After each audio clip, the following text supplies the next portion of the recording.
Lovely to meet you, by the way. Thank you. All right, ladies and gentlemen, welcome to yet another episode of the POKEHOUR podcast. Today I'm joined by a brand new guest on the show.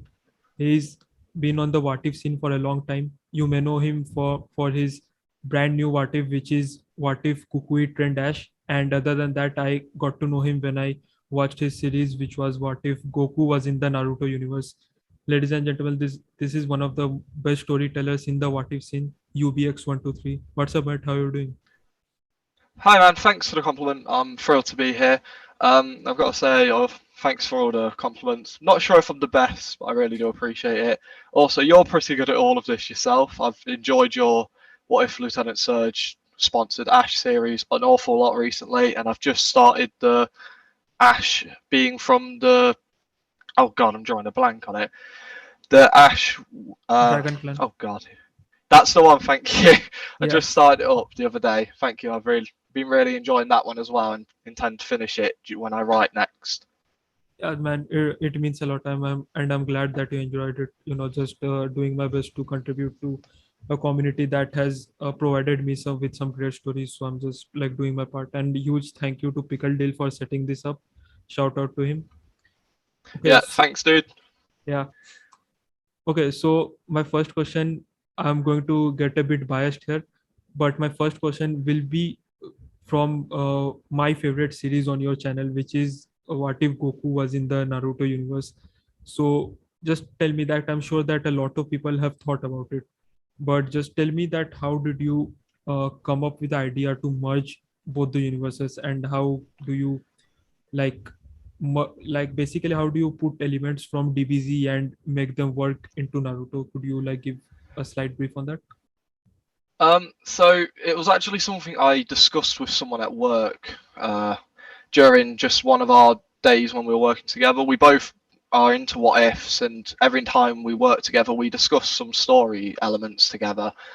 And one day we went into a discussion about Goku and Naruto, two of our favorite series, and we wanted to combine them. And after probably like 2-3 days of talking it out over text and other things, we kind of came up with an idea which we thought would work. After speaking to him about it, I asked if it would be okay if I made a video about it, wanting to try and interpret it. I added some small modifiers, but to combine two different stories with two different power systems is really complicated. At first, I was considering having Goku be able to use Ki instead of Chakra, but I thought I wanted to see if I was going to put Goku in Naruto, I might as well let him use the power system available to me. Because I've been writing for Dragon Ball for a couple years now, and I'm a bit bored of writing the same old stuff. I still love writing for Dragon Ball, and it will always be one of my favourite series. But I wanted to do something different, and I've been trying to branch out for a while anyway. So I decided I'm going to take some aspects from Dragon Ball, some which will reveal itself over time, and I've put them into Naruto. Obviously, the first big change you see is that the Saiyans are actually a clan in the Naruto universe, which is a bounty clan, bounty hunting clan. They do odd jobs here and there for people, and they have no real alliance, which I thought really suited with the Saiyans as a whole. They just want to prove themselves in a battle, sort of taking aspects from Vikings where they want to die a noble death in battle. And Yeah. that's sort of the elements I want for. It's a very new series, but I'm hoping as time goes on, you'll see what other aspects I've pulled from, and hopefully people will continue to enjoy it. 'Cause I love writing for this What If at the minute. Yeah, for sure, man. I really loved, like, that was my guess when I saw the series and when I saw that the nature of the Saiyan clan in that series. I thought that I wouldn't necessarily say Vikings, but it was something similar to. Are you familiar with Game of Thrones? Yeah, I am. I've actually only recently started watching it though, so Oh, okay. I think I'm on season 2. All right. So I'm pretty sure you're familiar with the Ironborn, like Theon Greyjoy's house. Yeah. Yeah, so they were roughly based on the Vikings, and it was pretty similar to that. And even other than that, there is like a concept called a cell sword company in Game of Thrones, where you basically hire them to fight your battles, something similar to All that. right, that's Yeah. yeah. I I just didn't want to give them an affiliation to any particular Yeah, village, and that seemed like the best way to do it. yeah, yeah. Basically, that's exactly what the sellers do. They aren't really affiliated to anybody. They just people can just hire them with some gold or some money, and they follow the person. Like they basically offer their services similar to what in your story, similar to what basic, not exactly same, but like a similar concept to what the Saiyan clan do in Yeah, the Naruto story. Yeah. yeah. Speaking of Well, shared, yeah, go on. no, sorry. I continue with what you were saying, mate. Yeah. Yes, yeah, so basically I was saying that I also have a shared universe, which is what if Naruto was in Pokemon. So it was really interesting to me how, like, I know firsthand how difficult it is to blend in two series together. So I think that you did a phenomenal job blending them two together. And like, Oh, thanks so much. yeah, like I I said, actually that's, intend to. I do intend to watch your Naruto in Pokemon one because I've seen little snippets here and there, and I think you've recently done a new part for it, haven't you? If I remember yeah, correctly. yeah. The editing on it looks gorgeous, so I just want to praise you on that. The small snippets I've seen, it looks amazing.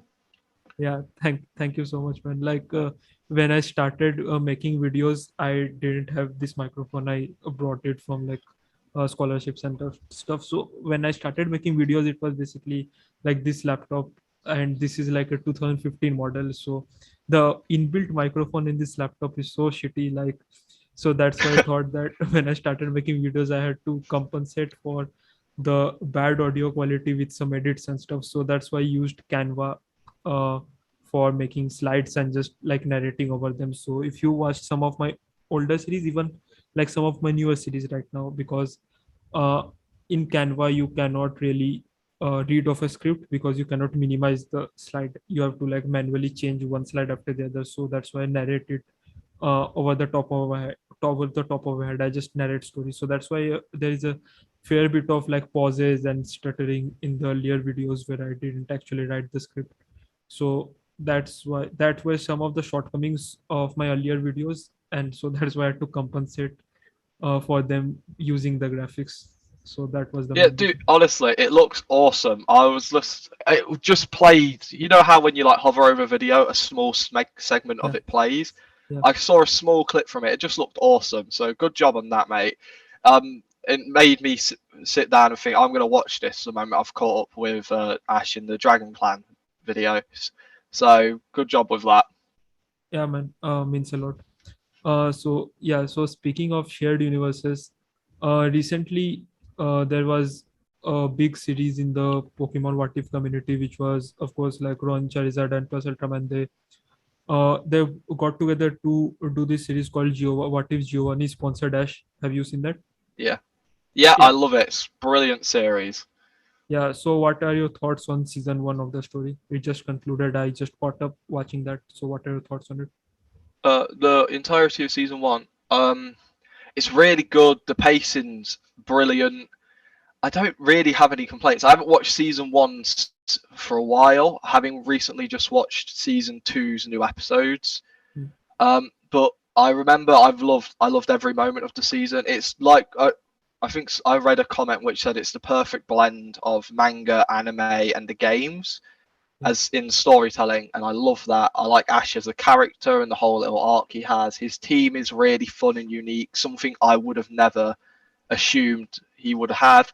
Grant, with some Pokemon, which you would make sense for Ash to have, and most of them all work brilliantly. They all have good personalities.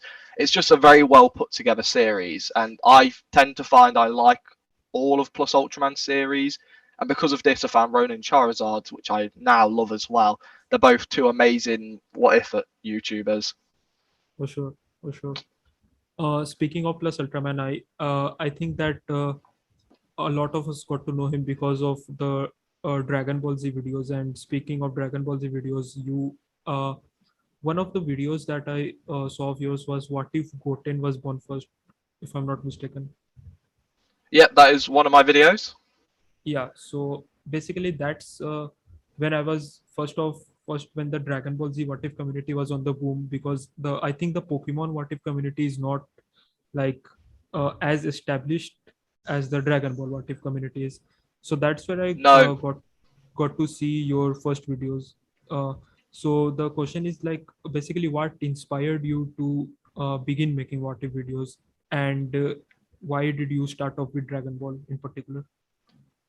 well, Dragon Ball is one of, first of all, it's probably the anime I know the best. Yeah, out of all of them, I know it's quite annoying because I know so much about Dragon Ball and I can just recite stuff off the top of my head quite well. And I love the series as a whole. It has so many interesting characters and everything, and it was the first anime I ever watched, so it has a very special place in my heart. And I used to just do them by myself or with a friend. I'd sit down and think of these possibilities where X was, for example, what if Goten was born first? I think, how would that change the story? How would this affect the characters? How would the whole story around Dragon Ball change? And I just really enjoyed doing it.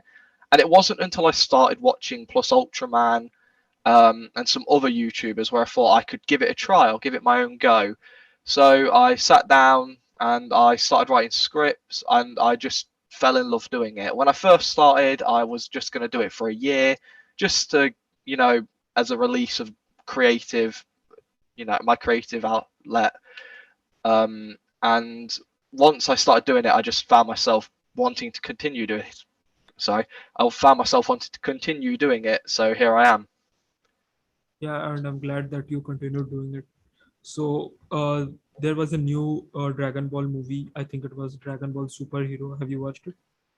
Yeah, I actually went and watched it the other day. I really enjoyed it. It's a pretty fun film. What are again like spoiler alert for anyone listening? This skip to about like 2 minutes from now. So what are your thoughts on Gohan's and Piccolo's new forms? I'm so happy Piccolo got a new form. Yeah. It's it's not the best. I think they could have done something different. But I think I was spoilt by Plus Ultraman from his What If Piccolo Turned Good early with the whole like Yeah. Dragon Clan, Warrior Clan combination transformation. I was spoilt with that a little bit, I think. And then Gohan's Beast form, I think, looks really cool. I think the only issue with it, when he's looking sideways, you see how long and a bit silly the hair is. But I think it might look better when it's not a 3D model. So I'm going to give it Yeah. the benefit of the doubt. Yeah, for sure. Like that, What If Piccolo Turned Good early series was one of my favorite, like one of my earliest Dragon Ball series that I ever watched. Like I used to think that what if like Kaioken and Piccolo would suit really good because of his regeneration Yeah, ability. Yeah, so yeah, dude, that's he just suits it so well, and it's yeah. such a shame he never learned it in the series. Yeah, I think that personally, I think that we have reached a point with Dragon Ball. Like, of course, there is story. Like, don't get me wrong. There is story. There's plot that makes sense. There is characterization, all the stuff. But I think we have reached to a point where Dragon Ball is similar to like let's just say Godzilla versus King Kong. Like, we don't like there is the story, but we the casual viewers basically they don't care that much about the story. They just want to see like graphics, animations, and fight scenes and all the stuff. So I think Dragon Ball drifted away from uh, the long-term storytelling part ever since the end of the Cell saga. That's what I think.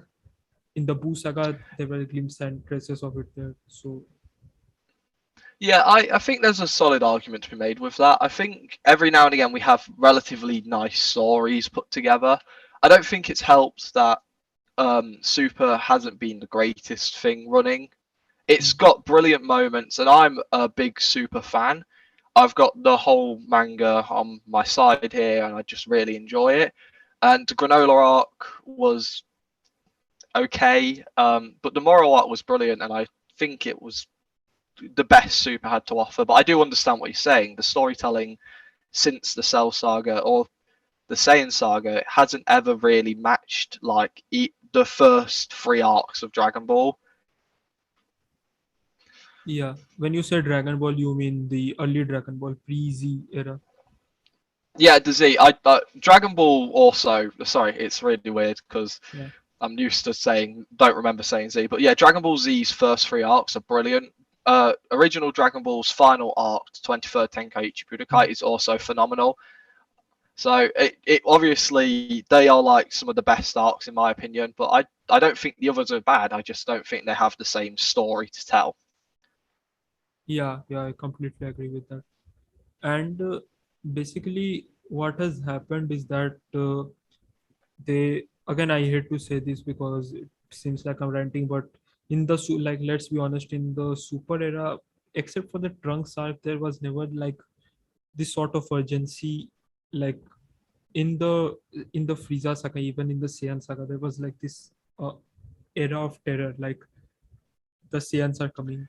How are they going to beat Frieza and all this sort of stuff? And even in the Cell saga, like it was basically literally someone had to come from a post-apocalyptic world to tell them that everything is going to end. So there was always this sort of terror due to the androids and due to Cell. I think that in Yeah, Super, except for the future Trunks era, of course, like his life is forever like traumatized. Like let's not even go yeah, into that. he So has a really bad one, which is really sad because he's such a great character. yeah, I mean, apart from that, everything seemed like in the end it was going to turn out fine because you have like Beerus, you have Whis turning back time and all the stuff. So I think Yeah, that's where the Moro arc was good. But again, I don't understand why Beerus didn't just like come in and like Hakai'd him or something. Like that's literally a threat to his universe, right? So Y- yeah, that's sort of the issue with people like Beerus and Whis existing in a series like this. You bring up yeah. a brilliant point with Whis turning back time. The stakes from that point felt like they lowered a little bit, and the Future Trunks arc was the one arc where it was like, okay, Beerus and Whis have openly said we are not getting involved, and Future Beerus and Whis they're dead, so they are literal. Whis isn't, he's deactivated, but that's Mm. me ranting a little bit. They have got to do this alone without any backup. And I suppose in the same sense you could argue that's kind of what it was like in the Tournament of Power, but just wasn't quite the same. We knew Beerus and Whis were stuck on the side, but we just didn't know how feasibly someone could stack up to people like Goku and Vegeta. And most other universes couldn't. There was like two that could, and even they were like rare exceptions. Yeah, Yeah, and even in those cases that you mentioned, like in the Goku Black arc, they said that we are not going to interfere, and they had like legitimate reasons not to interfere because of the whole timeline stuff.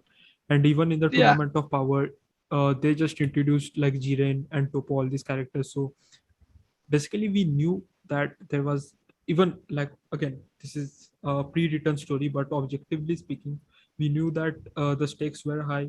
They could have lost, they definitely could have lost if not for uh, some luck and stuff with the spirit bomb. But in the yeah, Moro arc, there Jesus, yeah. is, yeah, but in the Moro arc, there is like, they're saying that we are not going to interfere. Like, what's the reason? Like, what's the reason? If they would have said that getting BRS close to Moro would be risky because Moro would absorb his power, okay, that's a valid point. But they never did. They're like, yeah, we are just not going to get involved. I'm like, didn't you just learn the lesson from the Tournament of Power that you need to manage your universe, or the mortal rate will go low and once again you will be on the chopping block? So that's why I Yeah, think that went a little illogical for me. yeah, I completely agree with you. Like, it's annoying because Beerus was actually supposed to destroy Moro years and years and years ago. It was like what he was supposed to do. That's why he was in the galactic prison waiting for Beerus to wake up. But yeah, they never really gave a valid reason. I think he might have said he might step in if things were getting too out of hand, but I also don't remember off the top of my head. But that seems really irresponsible. So I don't know. Yeah, you're right. He probably should have learned a lesson after the Tournament of Power. I completely agree. But I suppose we needed a reason for Beerus not to show up, so we had a story because Yeah. he would have just Hokkai'd him. The one thing I will say, at least with the Granola art, it made sense. Beerus wasn't there. He had nothing to do with the story. Like, yeah, okay, you're not here. That makes sense. This is about Granola's revenge for his race by killing the Saiyans. But you know, it's Granola arc, which wasn't the greatest. Yeah, but the Granola arc definitely. gave rise to like some of the brand new what ifs in the Dragon Ball community, like what if Oh my Goku and god, yeah. Granola were sent to Earth together and stuff like that. Yeah, So Ultra Ego, uh, spoiler, but new. Have you read the newest chapter? yeah, I have. Black Freezer's in it. All of these new things. There's just so much for the What If community to now feed on, I suppose, is the best way to say it. With all these new ideas we can do. So I've even been playing around with one for a little bit. So was just waiting for the arc to finish before I start anything. Yeah, speaking of waiting for things to be finished, I probably should have waited for the Legend Arceus game to come out before releasing the story. Like, I released the What If Ash was born in Legend Arceus story before the games came out because I just wanted to have like the some sort of the first mover advantage there, because I was pretty sure that eventually someone was going to put out a story saying that What If Ash was born in the Hisui region or something like that. So even then, like, the name of the region wasn't confirmed, and I had already made the first part and I released it on 1st of January. So that was like crazy stuff. Oh Jesus, yeah. I mean, you see, it was probably a good idea to try and get a jump on everyone else, but a bit risky not knowing everything. I mean, it. I'm sure you did great. I know your storytelling skills are quite good, so I'm Thank you. sure it was all good. But yeah, it's sort of the gamble you've got to take. Like, do you want to release something early before things finish, um, but lose a bit of the, you know, views you Certainty. would gain from it? Yeah, Yeah. thank you. Or do you want to wait and see how the rest of everything plays out and then release it, but also have to now fight off a load of other people who have had the same idea as you? Yeah, and it's not like I'm not comfortable with other people making the same topics as I, because I always tell people that if you want to make What If Ash was born in the Dragon Clan, like, go ahead. I'm telling this from my personal experience. This is what basically helped my channel grow. So, like, even look at the title, like What If Ash, like What If Ash is naturally something which will garner in views. Plus, you put Yeah, in the word dragon, like dragon is beloved in all sorts of community, Naruto, yeah. Dragon Ball Z, whatever. So if you put those two Everyone loves things a together, dragon. yeah, exactly. So Yeah, I'm very much the same as you. I think if you want to make a what if, and I've already done said what if, just do it. I don't care. Everyone will make a story different. We have different views on how things would play out, and as you will make an interesting story, and I've done my own story. It's just how things work, and I think that's the best way to look at it. Everyone has different views on these things. yeah, for sure. And basically, why those stories turn out different, because I love this idea that the what if community, basically the storytelling community here, is not just saying that how things would turn out differently. They add some of their own fan fiction stuff into it, which makes things interesting. Like, I remember there Yeah, was this channel called Laughing Stock Media. Yeah, he's a great guy. Like, I watched some of his videos. But when I was this like when What If community was booming back in 2018, I was just looking for some content from wherever, like What If Dragon Ball Z content from wherever. So I saw some of his videos, and his what ifs were basically like, what if this happened, and he would just summarize the ton of events what would go on. Like, there was no fan fiction, it was basically speculation. But the what if uh, community is more of like speculation, like less of speculation, more of storytelling, like inserting their own yeah. elements into it. So that's what I love about this community so much. Yeah, I think that's one of the greatest things about it because it's just everyone will tell something different. Everyone has these different stories in their mind. It's not like for facts, this is what will happen. It's Yeah, like, this is how I think it will go, and here's a really cool story to go along the side with it. And I think that's brilliant to watch. And I think if any, I think the person who has truly mastered that is probably Plus Ultraman. Every story just is completely different. I think Masco X also has the same kind of deal with it, yeah, and they clearly know how to tell a really engaging story. So they're always really fun to watch. yeah. Masako is basically like, he created a franchise out of a fictional character which didn't even exist in the original series. That's something I like know. the ranch character. Yeah, honestly, I think that might have been the first What If I'd ever watched. But Masco is Oh, kind of, to me, is like the granddaddy of the Dragon Ball What If community. yeah. Like he formed everything. I don't think I'd ever heard of What If before um Moscow, so I don't know.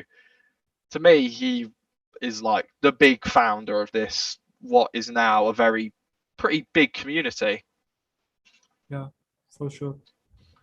I believe the first What If I ever watched was there was this guy Broku72. I don't know if he still makes videos. Like his there was yeah, what if future Gohan survived, because I had recently begun to watch. This was back in 2018, July of 2018. I think I had recently begun to rewatch Dragon Ball. I first watched it Yeah. when I was a kid. So I basically like went to college, just turned 18. So that's when I started watching this on my way to college on like the college school bus. So that's where I started like listening to this on YouTube, and I was like, this is like really cool stuff, because Future Gohan was my favorite character. I just saw him die, and I was like, why couldn't he have just survived? What would have happened if he had Oh, survived? So dude, that's Future Gohan's such a sad death as well. yeah, It's so painful. He had watched his everyone, just everyone die. Oh, hurts me thinking about it. yeah. And that's like the only, I'd say, permanent death that we have seen in Dragon Ball. Like there is no point of return from that. So that makes it even sadder. Yeah, it's like he's gone, Yeah, and it's just painful. I don't know if it's elevated because you this whole like special is you learning of Trunks and Gohan's relationship, then it's just ripped right off, and it's us so good, but so sad all at the same time. yeah. That's why I loved the Cell Saga so much. It was like the timeline was trying to correct itself in some way, with Gohan losing an arm, injuring his arm in the final battle against Cell, and that was a I callback never, to future Gohan lost his arm. yeah, I never even thought of it like that. I've always thought, oh, it's funny. He lost, got his arm broken, much like Gohan lost an arm. But I didn't think of it like the timeline trying to correct itself. That's pretty interesting way to look at it, actually. Yeah, I'm not going to sit here and pretend that I thought of it. I saw it in the comment section a long time ago, but that just stuck in my mind. I was like, yeah, that's a really cool concept, because in even in the future timeline, Gohan was the strongest warriors, was Yeah, the strongest warrior, and same in the present timeline, but under completely different consequences. Goku ended up dying in both of those timelines, so that was also something pretty cool. So that's why I yeah, love the that is Cell true. Saga so much. The Cell Saga is also my favorite saga. It was probably the first. I remember the first episode of Dragon Ball I ever saw was just on Cartoon Network when it was airing at the time. Yeah, yeah, And I put it on, and just this Dragon Ball came on, and it was Trunks versus Trunks versus Cell when he goes grade 3. I remember thinking the show looked really weird, and then I revisited it when I was much older. I was like, wow, this is a really good show. But because of my nostalgia for it, Trunks being my favourite character, all of these things, I just love the hell out of the Cell Saga. It is so brilliant. yeah.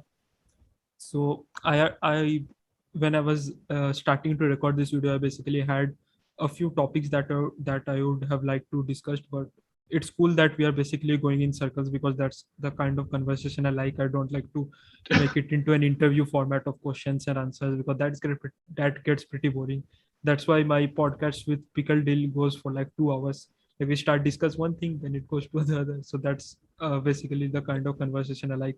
But one thing I did want to discuss with you was your thoughts on, like I said, what if communities, but basically based on fan fiction. So, what are your thoughts on stuff like custom forms for Pokemon, like custom forms in Dragon Ball Z, or stuff like that? What are your thoughts on it? I think is um, first of all, it's brilliant. I think if you're fairs to anyone who is smart enough to come up with stuff like this, because I have tried and I struggle a little bit, but I like things to make sense. I try to make everything make sense. So if I'm going to give something a custom form, I want to try and make it so I understand how this has happened. Um, the trying to think of an example. Piccolo's transformation in What If Piccolo Turned Good is a really good example. I could feasibly connect the dots and see why this has happened. I think Ronin Charizard also gave Infernape a custom form in one of his stories. Truth I'm not Infernape, I think. 100%. Yeah. Yeah, that made sense to me as well. I like when things make sense. That's like my biggest thing about all of it.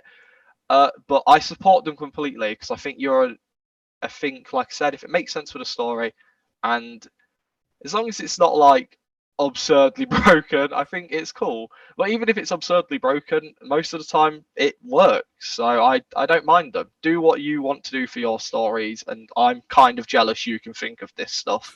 That's my consistency with custom forms for Pokemon, the Naruto stories, Dragon Ball stories, all of that.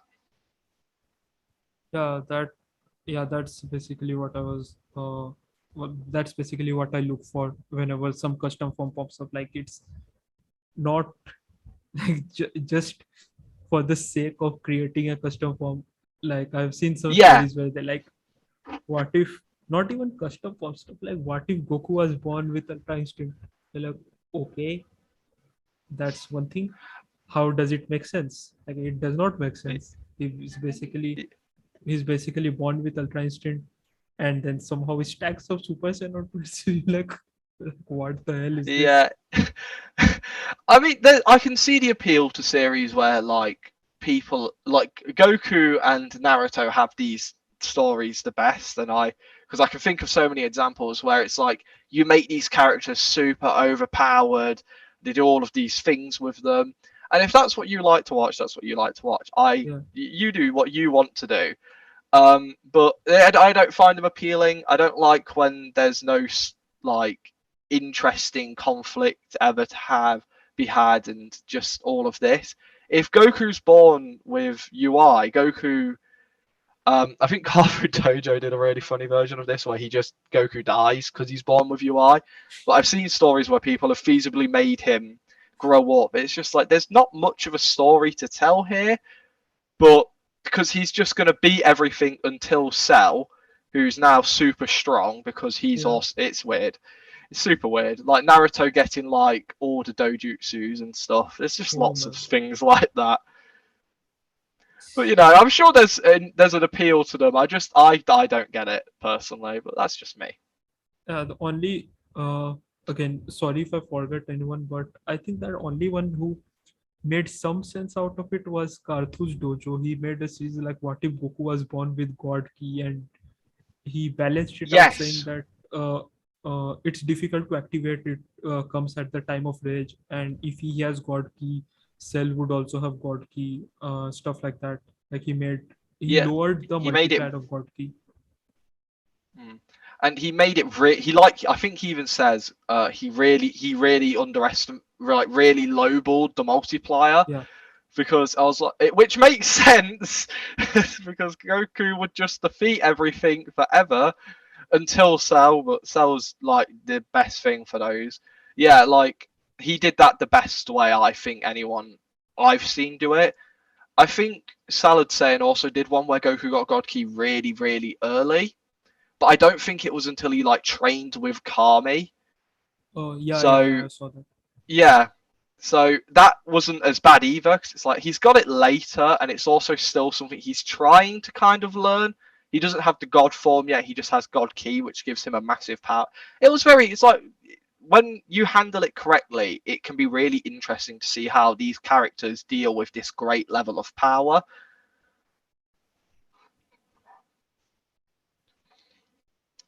Yeah, for sure. And like, the one thing that I really liked about the Karthus Dojo story was basically how he balanced it and how he turned that into, like, because Goku is strong, now Cell is also strong.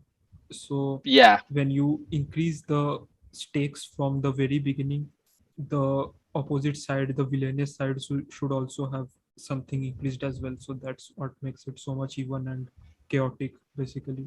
So that's what I like yeah. about Well, Cell and the androids are the best people to do that with, because it. obviously they are built to defeat these characters who are now much stronger. So I tend to find if you've got a Dragon Ball story where people have got a bit too strong, selling the androids are the best way to sort of give some stakes back to the situation because they are designed to defeat them even at their peak. So Yeah.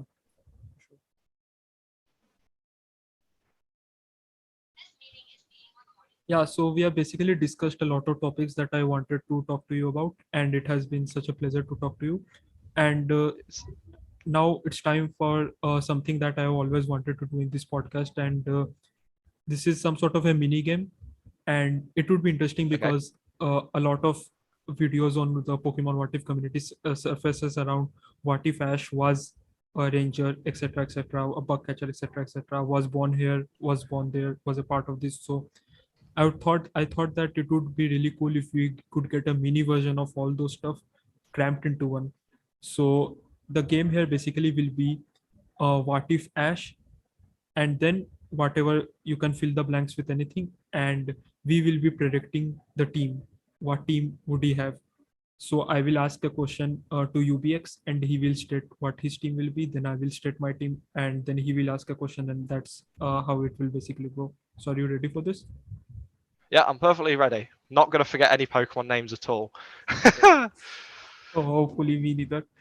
Okay, so the first one that I was thinking that, what if Ash was a bird keeper in the Kanto region? Birdkeeper in the Kanto region.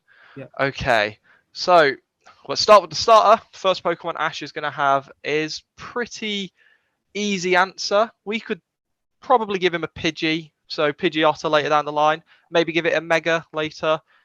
A team which fits Ash. A Fearo's pretty good. Dotrio. A Farfetch, that also could have been a really good starter for him. It yeah, doesn't evolve, keeps its cuteness. What am I on? 5. Um, bird Pokemon from Kanto. Oh god.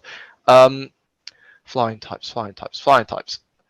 You could give him a Dragonite, technically a flying type, if you wanted yeah, to loosen the word of bird keeper a little bit. for sure. For sure. And what would suit him really well? A Cipher. I'll go Hmm. really loose with the flying type in. Okay, um, right. Yeah, I think that's the team I'd go with. Bit loose, bit of type variety. Could have given him one of the legendary birds. Doesn't seem fair. We'll go with the pseudo legendary. Seems a bit easier, evener. yeah. So there is not much to pick from bird Pokemon in Kanto region either. So uh, Oh, you could, it I was suppose, Psyduck. that Psyduck's a is a duck. bird, right? It's a Yeah, duck. Psyduck's a duck. That's a Yeah, bird. pass Could have it given off. him a duck. Yeah. Um. Yeah, Yeah, probably could have given him a duck, but yeah, bird types in Kanto are hard. yeah, for sure. Oh, Zubat. Oh, now I'm off the spot. Jesus. Right. Trying to So think. basically, that Yeah, would go be on. my answer as well. Because okay, so speaking like from a bird keeper's perspective, what are the some of the stuff you would keep to control your birds? For example, Think what like things I would keep to control them.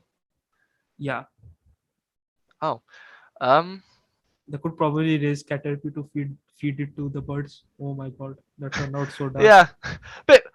Bit morbid, but yeah, we could. I suppose it's possible. Pokemon have got to eat loads of loads of seeds, loads and loads of seeds. I'll Yeah, just absolutely demolish the forest to get as much seeds as I can. sure. Probably need like a nice little bird cage to keep, a little Fearow in or a little Fearow Spearow in. Just that nice little cage. Give them some nice custom Pokeballs with nice little sparkles. Yeah, to keep them nice big leather glove so I can have them land on my hand, bit like what you use to train eagles. Just some Yeah, bait to feed them. Probably Caterpies actually to feed yeah, the birds when they do good in battle.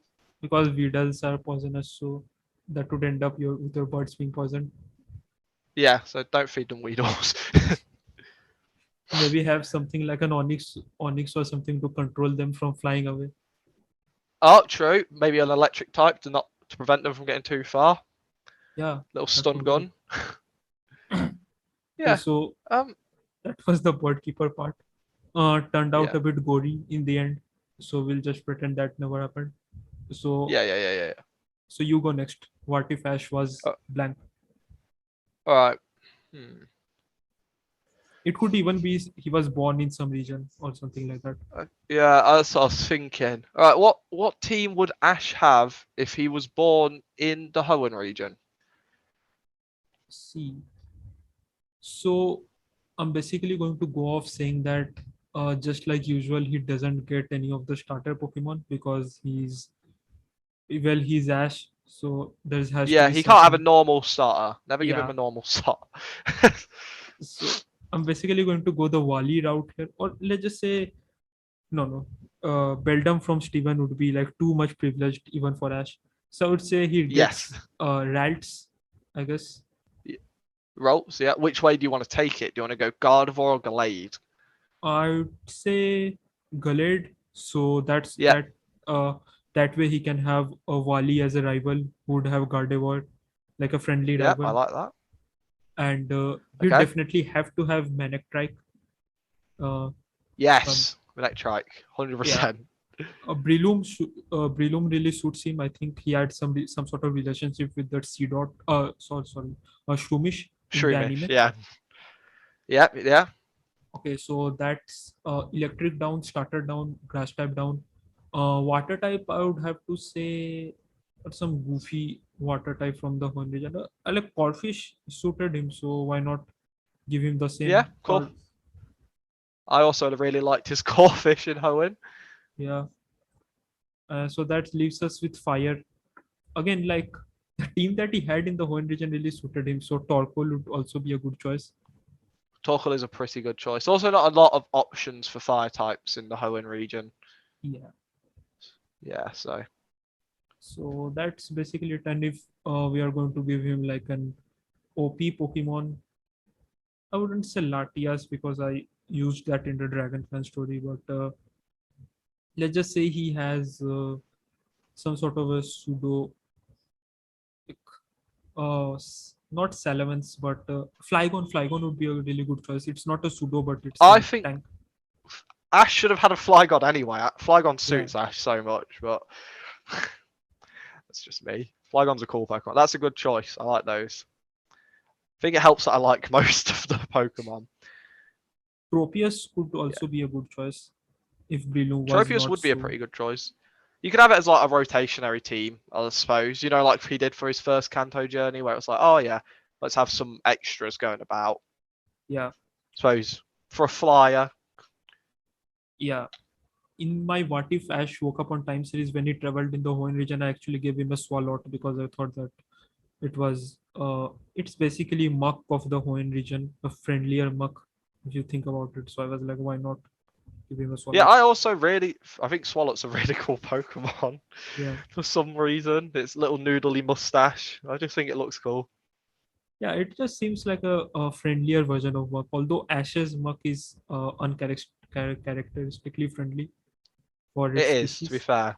Yeah. I do like Ash's more. I like a lot of Ash's Pokemon, but that could just be like nostalgia reminding me how great I liked watching them battle. Yeah.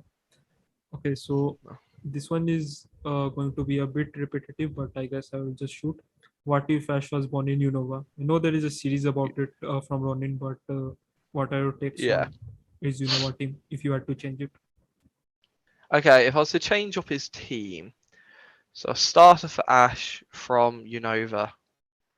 I don't want to give him a pseudo. God, the deck's just left me. Right, Unova. So a good starter Pokemon for Ash would possibly be uh Pawnyard could work really nicely. I think it kind of has that same knightly aspect of Ash. Steel Dark is a bit strong and it evolves really late level, so you can have a cool moment where it evolves later on. Yeah, So let's start covering the core three. I really liked his Snivy in the series. If I could do one change from the canon Ash with, normal Ash, I would give him a Servine, yeah, not a Snivy, just to give it some extra power. A water type which really suits Ash. I kind of feel like Ducklet suits Ash's vibes, evolving into a Swanna. look really cool. Give him a flyer to use. Yeah, Fire type. Darmanitan, easy. yeah, Darmanitan's such a good for Pokemon sure. for Ash. Better than Pignite, but that's just me. Um, then. I Uh, liked. yeah, go on. I'm bored. Another boring answer. I'm putting his Crocodile on there. You can't have not have Stunner Shades Crocodile. Yeah, for sure. Crocodile was great. Loved him. Loved watching him when I was a kid. Still love him as an adult. Then that just leaves what one. Kind of want to About give him a sock or throw? Sork or Throw are both really. Sork suits Ash a bit more, but then I suppose if you're to give him Throw, you could have that rivalry with Stefan from Oh, the yeah, anime where yeah, for sure. Yeah, he's got a Sork and Ash has got a Throw. Also, they would also work as great starters. Maybe have Sork be Stefan's and Ash have be Throw. Pretty strong to start with, but don't evolve. Kind of keep that same charm. yeah. A lot of cool I think his aspects Palpitoad about them. was perfect for him. Say that again, sorry. I think his Palpitoad was a perfect Pokemon for him. Yeah, it's like a lot of Univern Pokemon are really, really good. Yeah, So it's quite hard choosing from them, especially because they're either really, really good or I'm not overly fond of them. Joltik's another really great suit for Ash, and later Galvantula. yeah. I think things which can express a lot of personality work with him. Um, so I think if Yeah, I was to basically solidify, all the Pokemon we listed would have shown some personality with Ash. I think it's yeah, subconsciously we were listing the Pokemon, but it fit all the marks that Ash Pokemon would. yeah. I think it's just, I think you've got to have the playful Pokemon. You've got to have the powerhouse. Got to have like the absolute fighter one. I always think of Buizel and like Sirfetch'd when I think of the fighting Pokemon. Two Yeah, really good Pokemon. You've got to have the cute little, thing on his team. Just there's aspects of an Ash team I always think of. So I always with when you're thinking about an Ash team, you think which Pokemon can meet this criteria I want, and that's normally how a team when I'm building a team for him is formed. yeah. Have you seen like uh, there's a YouTuber named Lumios Trainer Zach. He did a series like new teams for Ash. So in Yeah, I the did actually see this. I do yeah, like Lumios Trainer yeah. Zach. So in the university, I got reminded of it when you said that you were going to replace Unpheasant and Pignite. So when he was discussing the team, he went like, so we are going to replace Shit Knight and we are going to replace Shit Pheasant. Like, oh my god. Dude, Unpheasant was so out of all of Ash's birds, let's be real, Unpheasant is the worst. Yeah, Like Staraptor's a boss, Swallow's amazing, yeah. Talonflame's pretty good. Um, everyone likes Pidgeot, and oh god, what's That, Noctowls are shiny and just yeah, for awesome. sure.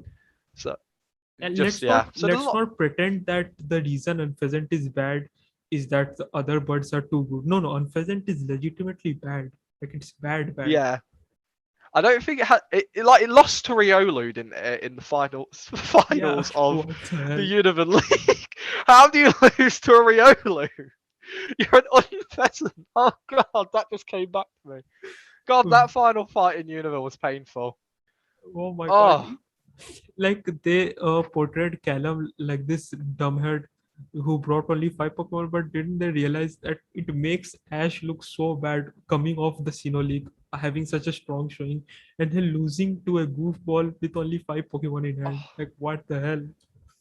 I was watching the anime actively at that point. I was still very young. I'd wake up early before school to watch it.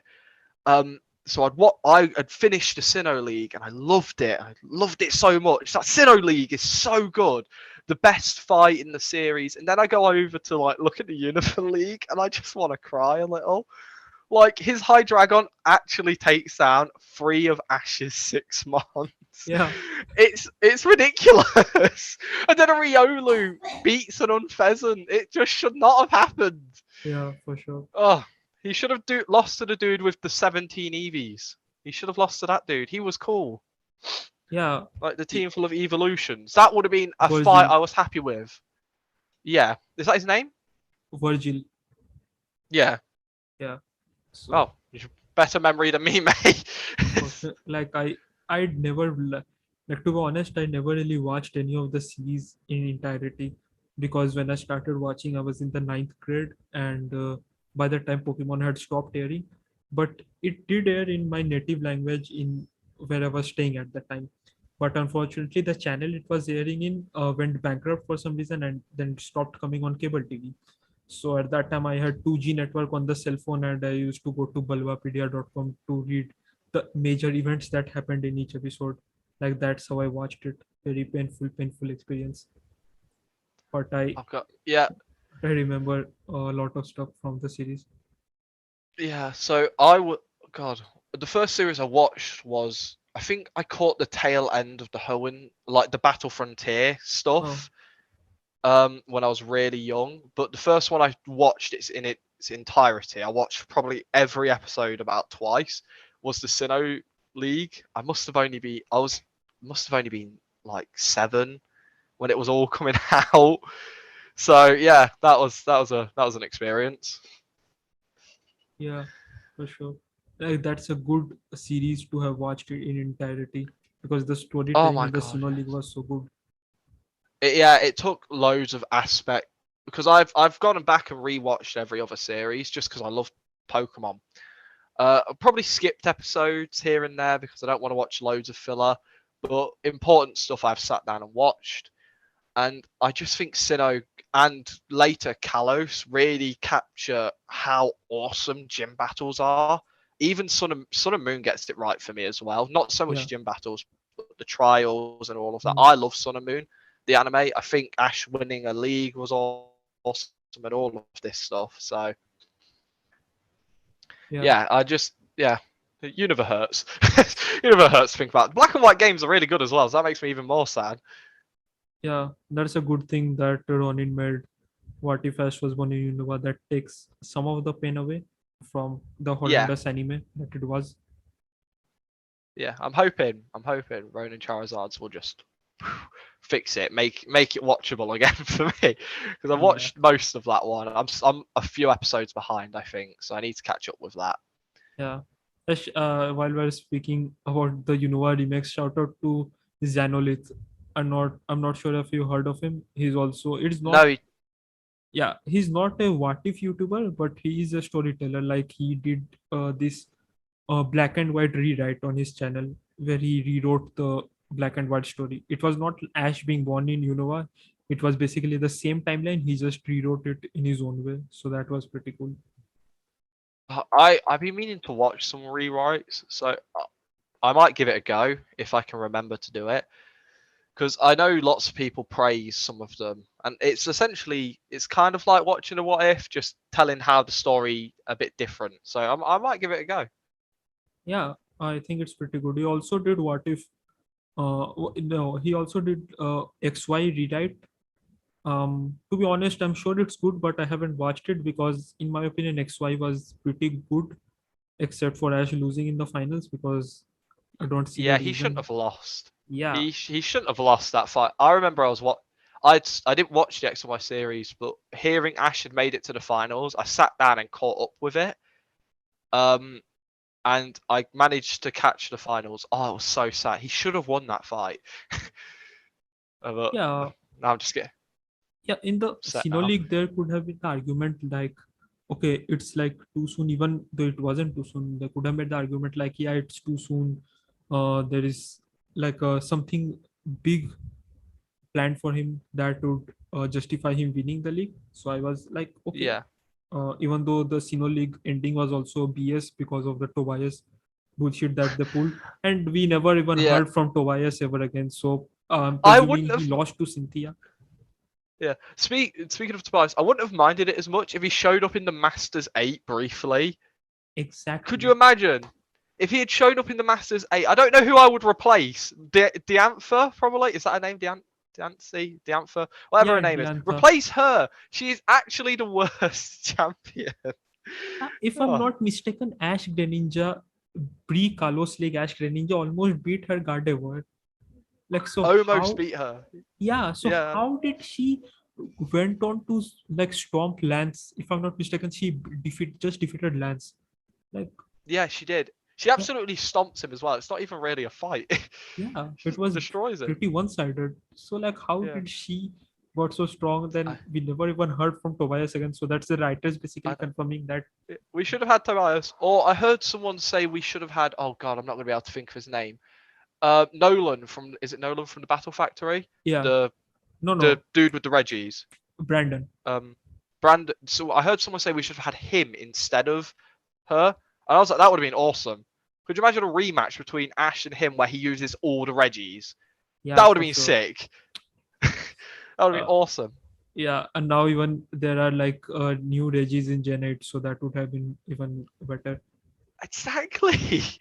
Could have had Reggie Lecky and Reggie Drago on his team. Final boss Reggie Gigas. Just oh, I I guess don't know. legendaries are strong in the Pokemon timeline only when they're battling Ash.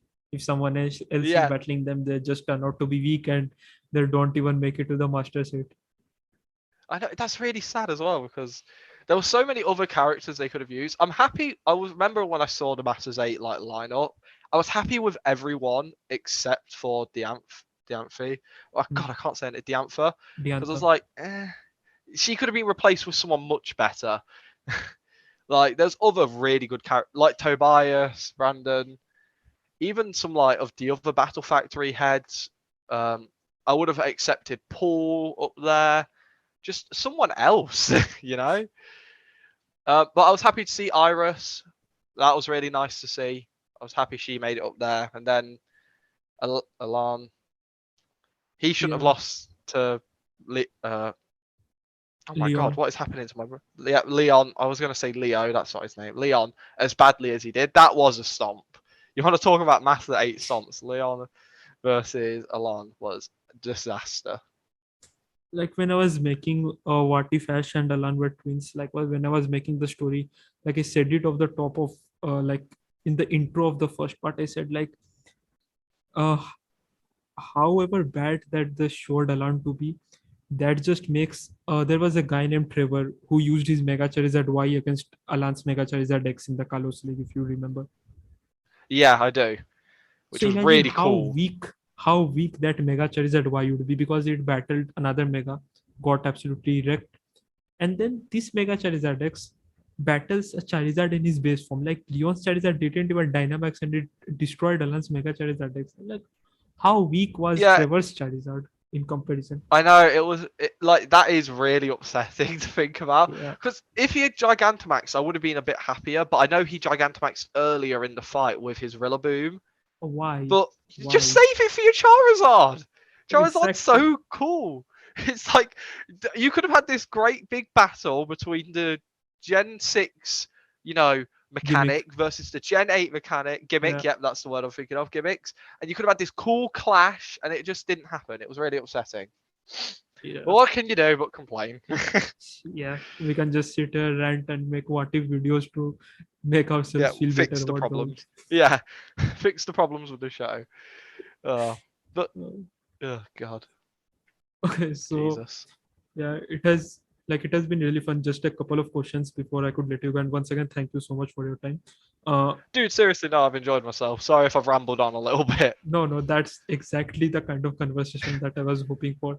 Like that is All the right. conversation I like, where I normally ask people for interview because it would make them feel good. Like if I am asking the question, but eventually I hope that it dissolves into like complete anarchy where we are discussing whatever topic that comes into our heads. That's what I Yeah. love about this. Yeah. Yeah, So that is really fun. I don't often get to do stuff like this, so thanks for yeah, this. yeah. So what are your thoughts on the crystal meth gimmick that they have in the new generation? I don't know.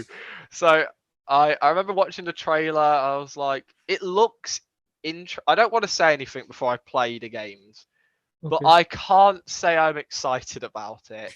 It looks a bit weird. The Pokemon are wearing chandeliers on their head. I mean, like at least Gigantamax was cool. Like it had some cool like changes, but like Gigantamax Machop, God, Machamp. Machamp. Why Yeah, can't I think of Pokemon? It's because we're recording, so I'm it's looking all like a good. fool. Um, he looked awesome. Dynamax kind of worked. Mega Evolution was pretty cool. I like Mega Evolution, and Yeah. I'm just accepted. We'll never see it again. Um, and I liked Z moves more than I think I should have. I think they were really fun. But this is just weird. I can't get behind this one. Don't get me wrong, I'm really excited for these games because they look really fun, but I'm not looking forward to the gimmick. Oh Yeah, god. it's like they're making it meme, like they're making it into a meme on purpose. First of all, they had that weed cat, like the cat with the shape of the weed leaf, and now they're pulling up crystal gimmicks. Like, are you I purposely know. trying to promote like the? Oh my god, I didn't even think of that. Jesus Christ. To be fair though, they've kind of memed. It feels like this whole like region is gonna be a meme. We've got Lechonk, Yeah, we've got the Chatty Professor, we've got the Weed Cat, and now we've got Crystals. It's just like it's so great. It's been such a joy watching the trailers for these last few months. Oh, I'm so excited, but God, I'm not looking forward to that new gimmick at all. What do you think on them all? I, I I discussed it with Pickledale on our podcast. The first thing that I was saying that why are they promoting crystals, man? Like, why the hell are they promoting crystals? I'm assuming that the animator watched too much of Breaking Bad and he really liked the scenes. Like, that's why he was.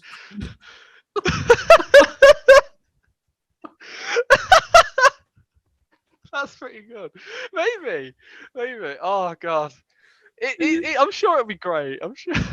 Yeah, it will be great. It does feel like they're making a bit of a joke out of it so far. I Oh, say that let's just name the Professor Heisenberg with the bald head and specs. Like, why aren't you even holding back on that one? And it's not just the Scarlet Violet series. Have you seen the Hisuian Typhlosion that looks like he's smoking some weed? I'm like, why are they doing this sort of I stuff? Like, don't know. purposely are they I do. trying to give some hidden meaning to promote this? Don't promote this. Kids are watching I this. think they know we're gonna meme it. They know it's free promotion because we're gonna see Weed Cat and High Typhlosion. Just we're gonna love it. Yeah, We just we did like we ate that up. I love it. Typhlosion, Hisui Typhlosion looks great. Side tangent, but honestly, they know we're just gonna share and make memes about it. It's just free promotion for them. It's genius. I hate how smart they are. yeah, for sure. Ugh. Pretty sure they won't be getting any toxic hate from the community this time because I remember in the when the Sword and Shield games came out, there were pretty like hateful messages being sent. So I'm pretty sure that they won't be sending any hateful messages this time. They're basically giving the people what they want. They're now Yeah, taking, meme. yeah, memes. They're taking it as a sport, and that's a good thing. Yeah, dude, Lechonk was. I was so. That's so good. That was my favorite thing I've seen come out of this entire like recent trailers. What a name! I love it. I don't care if it's garbage. I'm using it. I want it in everything. I Yeah, just want it all the time. So well named. If it loses the lair when it evolves, it's not evolving. I don't care. yeah. And like what I was saying, even like all these math talks made me forget what I was getting to. Like Uh, anyways, like forget it. If we talk too much about it, it's going to get us cancelled. So final, Yeah, I don't want to get you cancelled.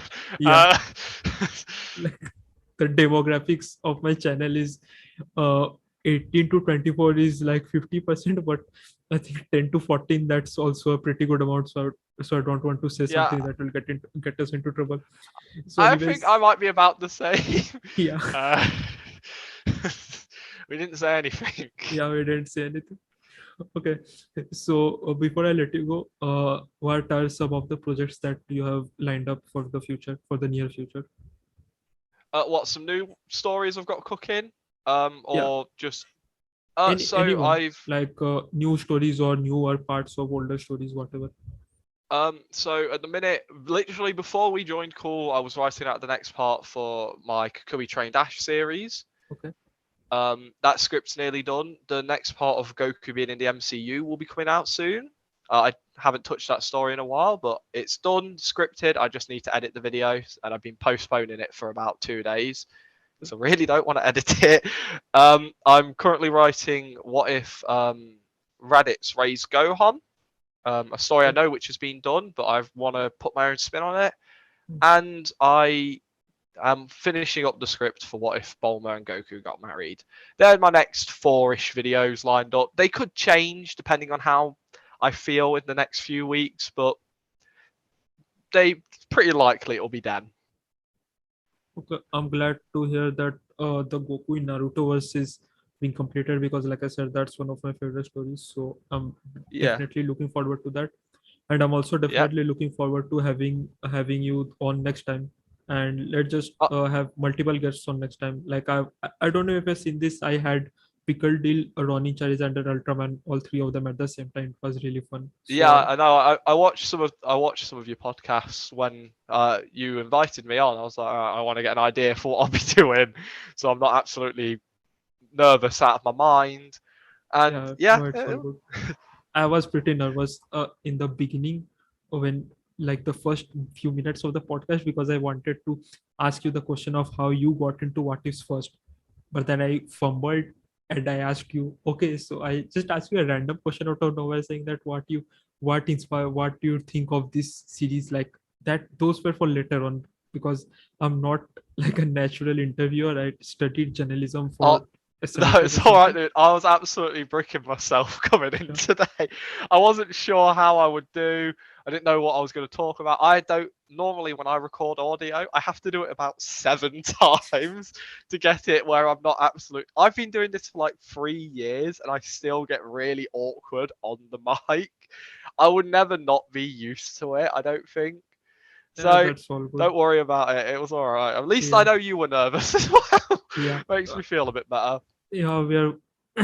I think that the YouTubers in the What If communities are more of the same. We also take multiple takes to put out the final audio. So that's a Yeah, I know. problem common with everyone. So I'm glad that you enjoyed your time here, and we're Yeah, I've had a definitely going. blast, mate. Yeah, for sure. And we're definitely going to do this again. So Oh, great. I'm happy about that. yeah, thank you so much for coming on the podcast, guys. If you haven't subscribed to him, please, I will link his channel in the description. Go and subscribe. Again, my recommended series will definitely be What If Goku Was in the Narutoverse. And as for the Pokemon series, he has What If Oak Trend Dash, What If Kui Trend Dash, Kukui Sponsor Dash, if I'm not mistaken. So that's It's Kukui trained Dash, but I was gonna put sponsored. I just couldn't get it to look okay. nice, Okay. so I went with trained. Okay. So that's So two of your Pokemon videos, right? yeah, they're the only two I'm doing at the minute, but I do intend to Okay. do more in the future. Okay. Okay. So guys, that was basically it. Thank you so much for coming, UBX. We'll definitely do it again, and I hope you have Oh, a great brilliant, day. mate. I hope you have a great day too. Okay. Thanks for having me once more, man. Thank you for listening, everyone. See you later.